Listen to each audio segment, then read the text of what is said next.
Let's do it, baby. Let's do it, baby.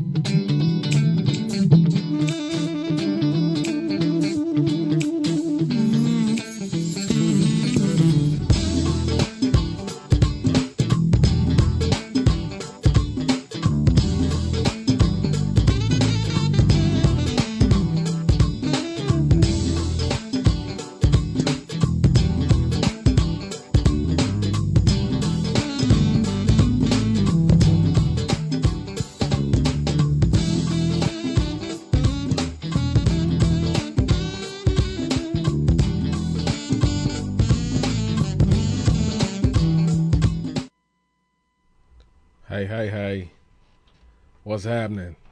What's up, family? It's your man Disco and my man. Your boy Sellers. I'm gonna start saying boy, I'm a grown man. It's your man Sellers in the building.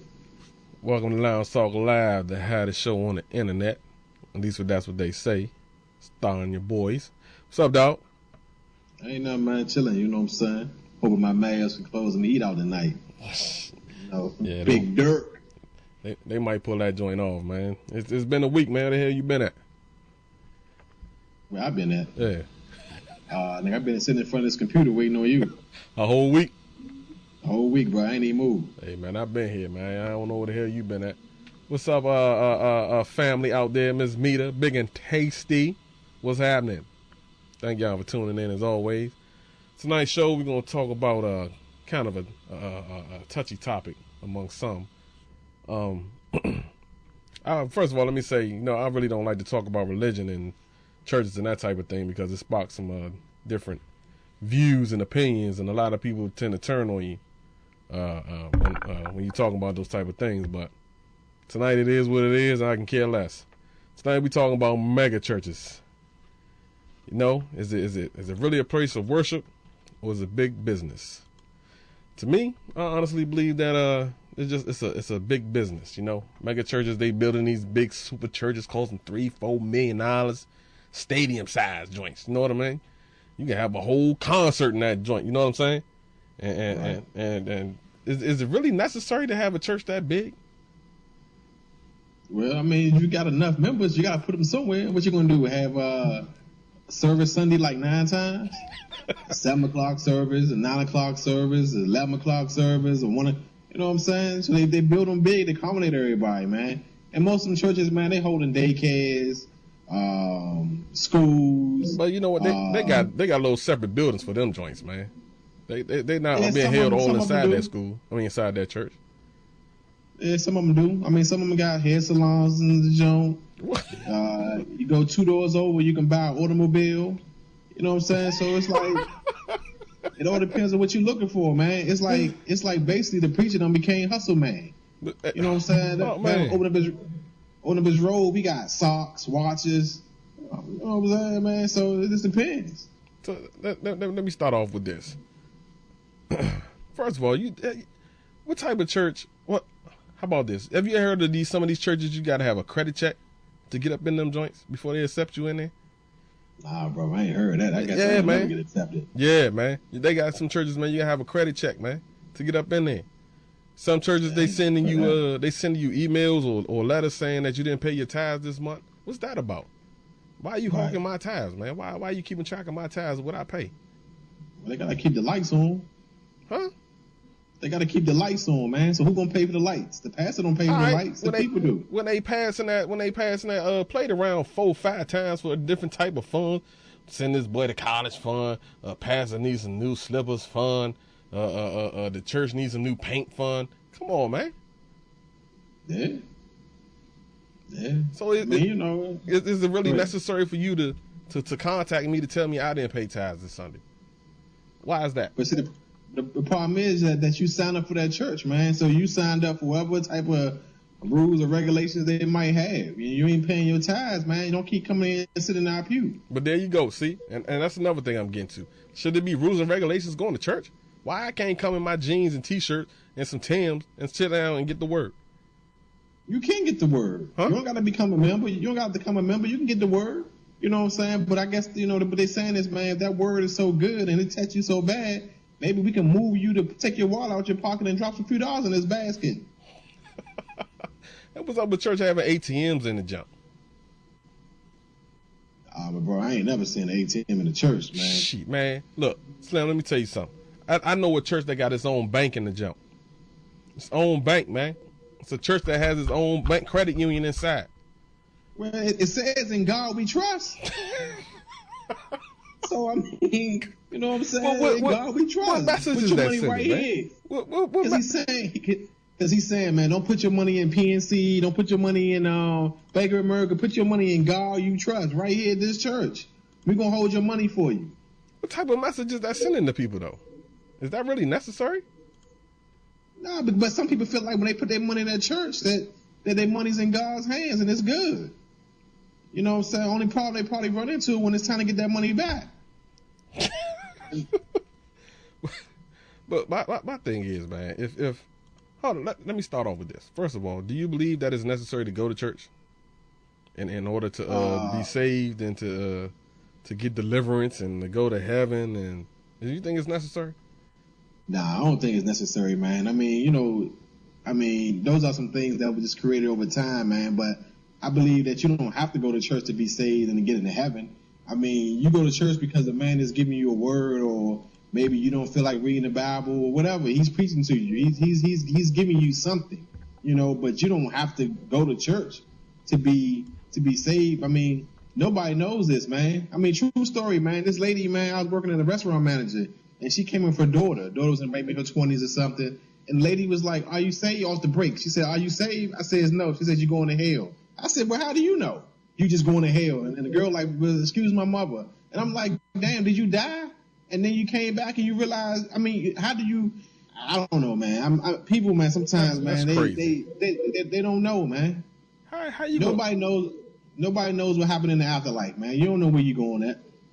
And that's exactly my point. How's she going to judge you because you said you don't go to church? Nah, I said I wasn't saved. Well, how's she going to judge you because you said you weren't saved? That's foolery. Yeah, man. Yeah, pretty much, man. Pretty much. And them the most ones that be in that joint, excuse my language, sucking and fucking. Yeah, that's right. Sucking and fucking. They be the most ones.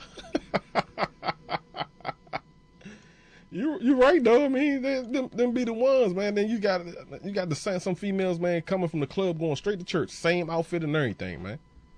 What's that about? Well, they say, I mean, you know, and then they say, well, at least I went to church. Blah, blah. That's good, but did you get something out of it? I mean, shit, we all can go to church and not get nothing out of it. Exactly. Do the same daggone thing over again. So it's like, you know what I'm saying? Don't be sitting there posting on Facebook, I'm praising the Lord today. Yeah, my thing, I was just in your mouth last night. So it's like, you know what I'm saying, man? It's just like, come on, man. You know, but, you know, I'm getting off track now, man. I'm putting some personal feelings up in here, man. Nah, you all right. I mean, that's how it's got to go. That's because I'm going to get up all up in it tonight, man. That's where it needs to be, man. Because these people are terrible, judging people and this, that, and the other. But back to the mega churches, I mean, I think they stealing some shine away from the little storefront, old mom and pop type church. You know what I'm saying? That we grew up going to. I think it's more family oriented when you go to the little smaller churches. The big churches, man, it's to me, honestly, it's more of a who's who and a fashion show, or you know, it's more of a social event. Yeah, I mean, yeah, I agree with that. But man, most of these smaller churches want to be the big churches, man. I mean, it's like at all, man. I mean, these mega churches ain't no different from you hustling on the corner, man. You trying to get the biggest, you trying to be the biggest kingpin you possibly can be, man. You know what I'm saying? Only difference is that you ain't pushing weight. You pushing churches. You know what I'm saying? You slinging God's word and passing out Bibles. So. And that's not blasphemy.